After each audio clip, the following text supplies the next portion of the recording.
inyong lahat. Isang dito na naman po tayo sa panibago nating rhythm, which is yung gagawin ko po ngayon, ngayong last na po sa ating finals. So, una po is check the physician's order kung yung gagawin po ba natin insertion of indwelling catheter is para po talaga sa kanya kasi naka-indicate po doon lahat ng information and then yung ano po yung gagawin natin sa kanya dati. Check po natin kung tama po. So second po is gather all the materials needed po na ating kakailanganin sa ating procedure. So dito po sa picture na to, ayan, makikita nyo po. Number 3 po is identify the client and explain the procedure po. So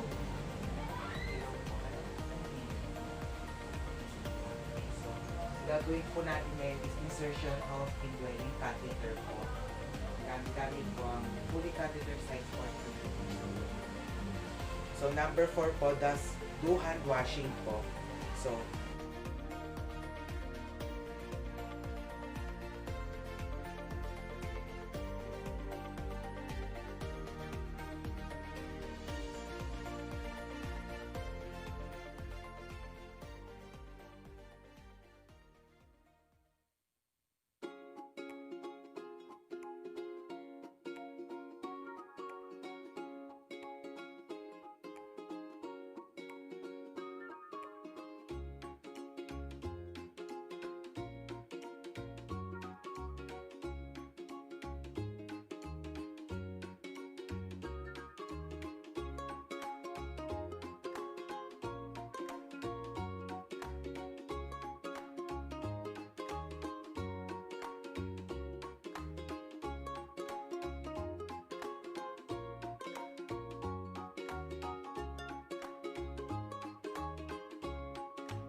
number 5 po is provide privacy po sa ating patient.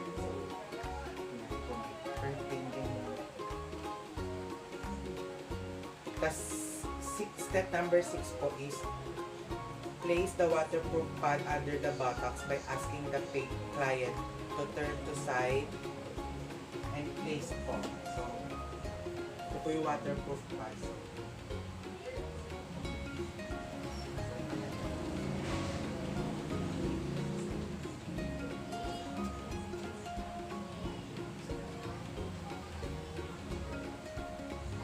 So, after po niya, maglagay na ating waterproof pad sa ating patient po, is doon na po tayo sa ating step number 7. Facing the patient stands on the left side po of the bed if right-handed po. So, dahil dito po sa atin kasi po ano po. So, place the client into a dorsal recumbent position with knees flexed po.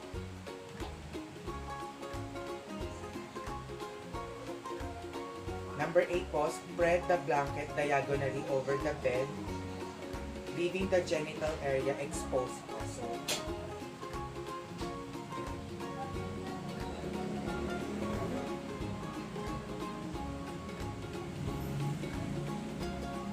So, ayan po. So, number 9 po is place the tray between the client's legs po. So, ito po. So, number 10 po is put on sterile gloves po. So, maglalagay na po tayo ng sterile gloves po. Buksan na po natin siya.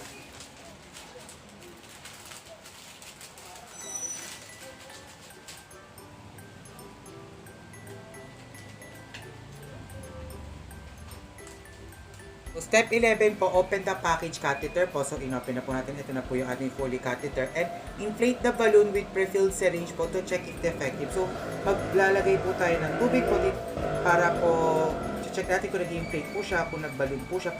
Doon po natin malaman kung ano na po yung kalagay ng catheter. Sira po ba or hindi. So, ito po.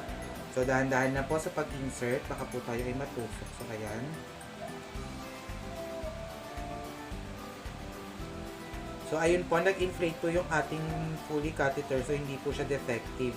So, aspirate na po natin siya pabalik. So, ayan po. So, 12 po is gently grasp the penis at shaft and hold it at right angle to the body throughout the procedure with non-dominant hand po. So, ayan po.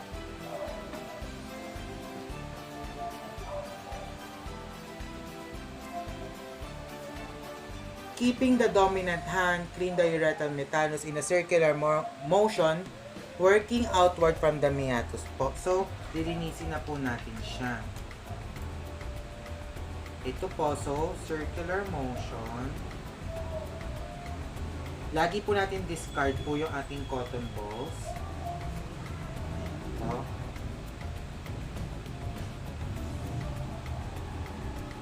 Then, pati rin po yung body.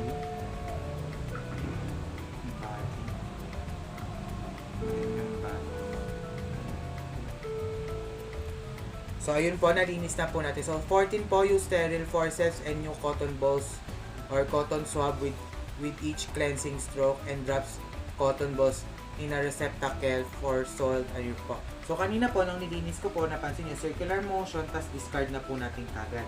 So, ito for example. So, ayan, discard. So, ito po, circular motion, then, discard na po natin.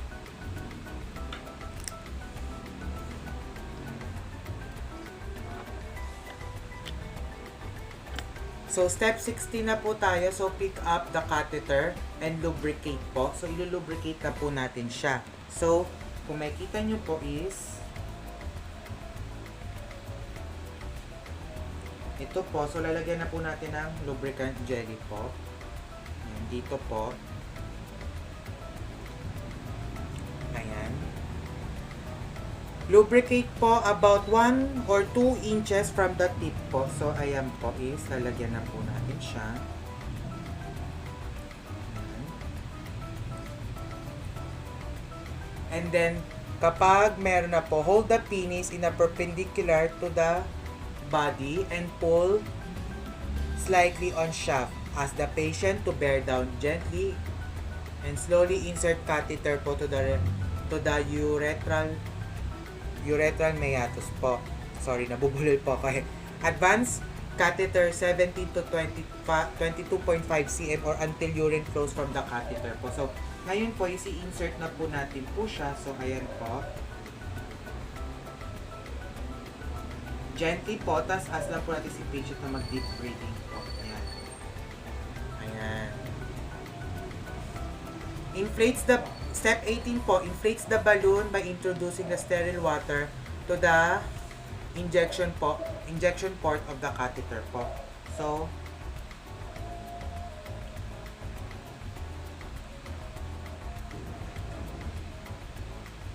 ito po, isi-inject na po natin.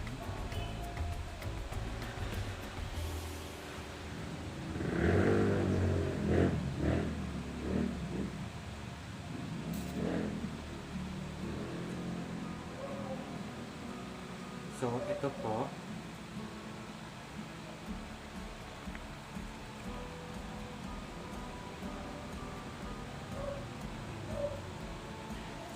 So, step 19, pull the catheter gently po after to feel the resistance po. So, pullan po natin gently. So, intact naman po, hindi na po siya matatanggal. So, step 20 po, obtain urine specimen in a sterile container if ordered po. So, kukuha po tayo ng container po. Buksan po natin.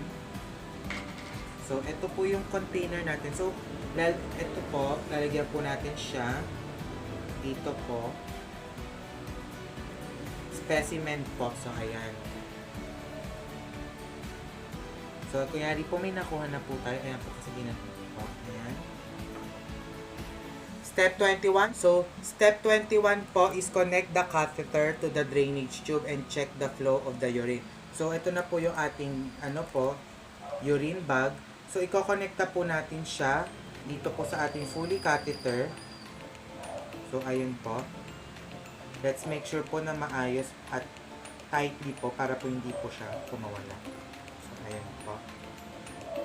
22. Secures the catheter with the tape on the upper thigh po. So, isa-secure na po natin siya para hindi po siya maano. So, yung ating urine bag, meron po siyang hook. For example po, ito po yung sa patient po. So, ayan. Kaya lang po natin. Tapos for example po, ito po yung tie ng ating patient. Ito po yung ating catheter po. iti-tape lang po natin para po hindi po siyang makawala po. Ayan. So, kunwari po, itong table po yung kanyang tie. So, ano lang po natin. I-tape lang po natin. So, ayan po. Step 23, dries the area. Place the specimen where it's safe from spilling and remove tray and equipment po. So, ito pong na-obtain natin, sasara na po natin siya para hindi po siya mag-spill. Ito po. And then, lilinisin na po natin yung area po. So, i-dry na po natin yung area po. So, ito po, dry, circular motion. Ayan. So, step 24, place the client in a comfortable position po. And then 25, measure the urine output.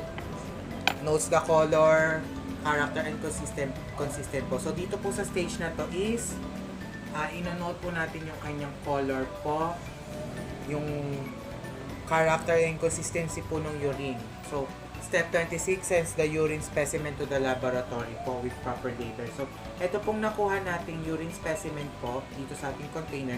Lalagyan po natin siya ng name ng patient, siguro kung anong date natin siya kinuha, ganun po. So, ayun. Tas proper labeling po para po madaling ma-recognize po. And then, 27, cleans the used articles and discard disposable articles according to the hospital policy. So, yung mga ginamit po natin, like yung ating mga cotton balls po, yung ating gloves po, i-dispose na po natin siya. And then, ayun po yung syringe po. So, ayun.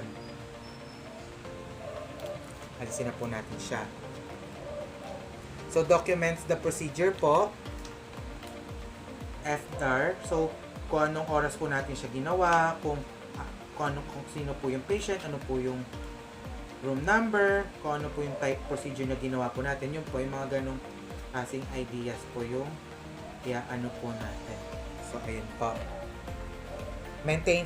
Step 29, maintains body mechanics all throughout of the performance and procedure po, and lastly po, shows calmness while doing the procedure po. So, ayun po. Good day po. So, ngayon, ang gagawin po natin ngayon is removal of indwelling catheter. So, first step po is check the physician's order. Check natin kung yung pinuntahan natin na patient is tama ba, kung siya ba talaga yung makaka-receive ng ganong procedure. So, check.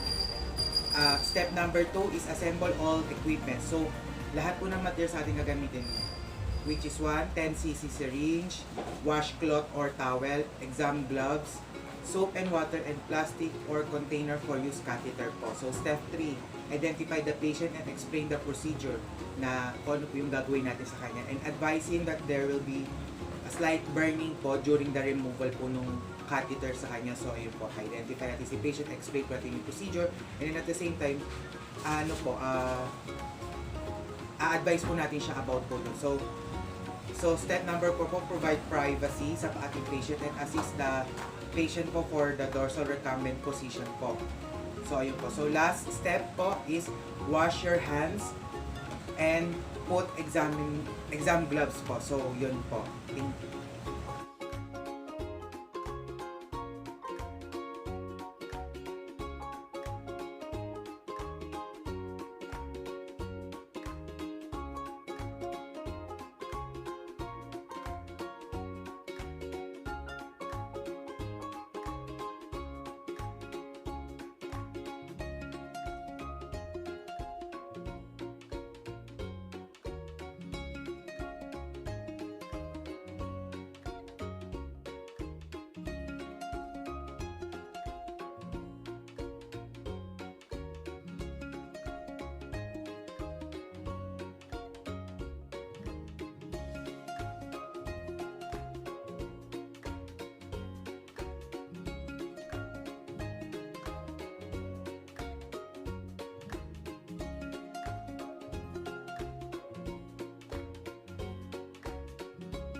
Para naman po sa removal ng indwelling catheter po is empty the balloon by inserting the barrel of the syringe and withdrawing the amount of fluid used during inflation po. So, dito po, isatanggalin na po natin. Okay. Yan.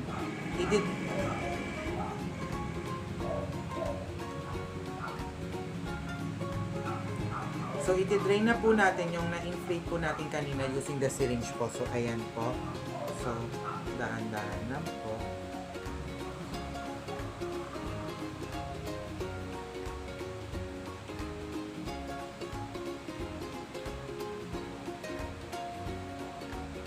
So, ayan po.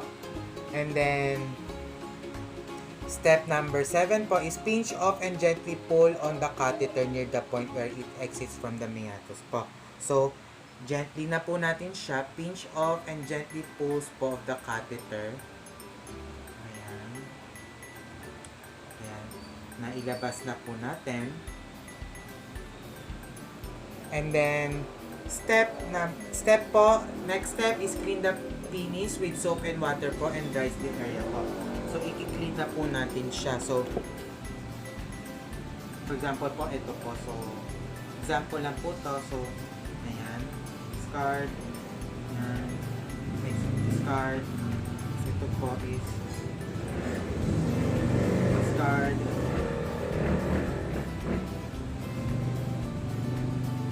Discard. So, ayan po. So, inspect the catheter po to be sure so no remnants po. So, i-inspect po natin yung ating catheter po to be sure na wala po siyang remnants remain in the bladder po. If the bladder is not totally intact, report this promptly and save the catheter for further inspection po. So, kapag may nakita po tayong anomaly, so itatago, i-keep po natin siya for further inspection po. So, ayun po.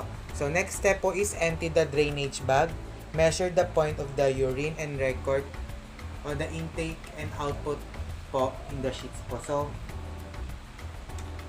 So ito po is ano na po natin siya. De-drain na po natin siya. Ayan.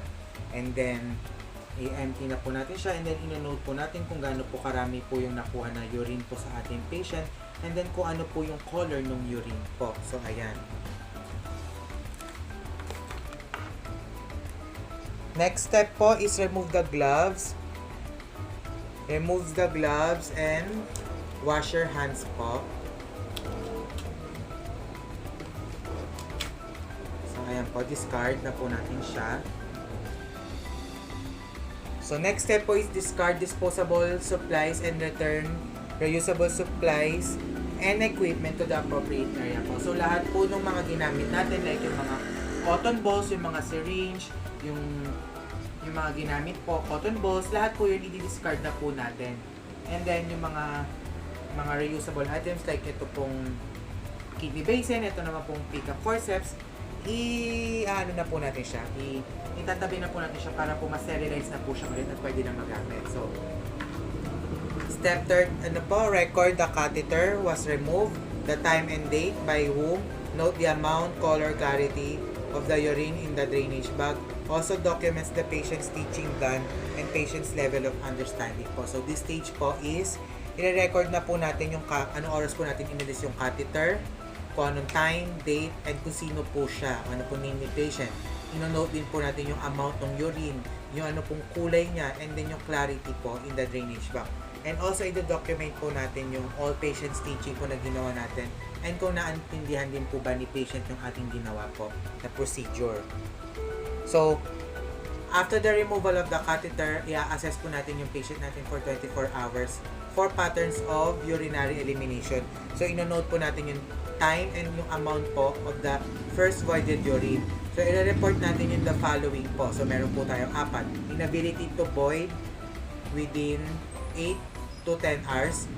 Second po is frequency, burning, dripping, or hesitation in starting the stream of urine.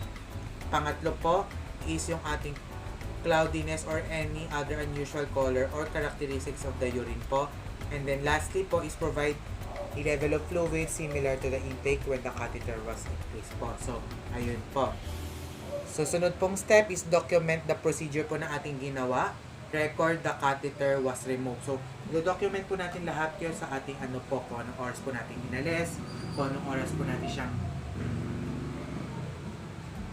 inalis, yung oras o inalis, kung sino po yung patient, ayun po. kung ano rin po date and kung sino. So, next step po is maintain body mechanics po all throughout the procedure po. And then lastly, shows calmness while performing the procedure po. So, ayan. So, ganito po yung procedure po kung paano mag-remove po ng indwelling catheter po sa ating patient. So, thank you po.